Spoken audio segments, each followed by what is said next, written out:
બધાને વિનંતી છે કે બધાય માટે છે આ ચાર બાબતો જે ધ્યાનમાં છે. બનાસકાંઠા, વાવ-થરાદ અને પાટણ જિલ્લા ઠાકોર સમાજના બંધારણને તોડનાર વ્યક્તિઓ, એ 3 વ્યક્તિઓના નામ આદરણીય ધારાસભ્ય શ્રી જાહેર કરશે. મુક્કમ જાબડિયા, તાલુકો ડીસા, જિલ્લો બનાસકાંઠાની સામે સમાજ નીચે મુજબનો નિર્ણય કરે છે. ઠાકોર સમાજ તેમને 1 વર્ષ માટે જ્ઞાતિ બહાર એટલે કે નાત બહાર મૂકવાનો નિર્ણય કરે છે.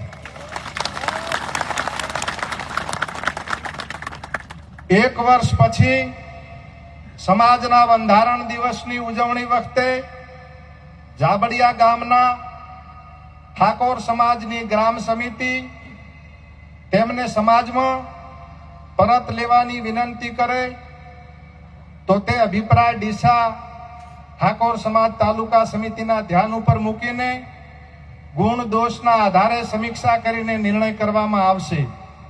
એનો યોગ્ય દંડ કરવામાં આવશે. આ વ્યક્તિઓને સામાજિક, આર્થિક કે ધંધાકીય કોઈ પણ જાતનો સમાજે સાથ સહકાર આપવો નહીં અને સહકાર આપનાર વ્યક્તિ સમાજનો દોષિત ગણાશે.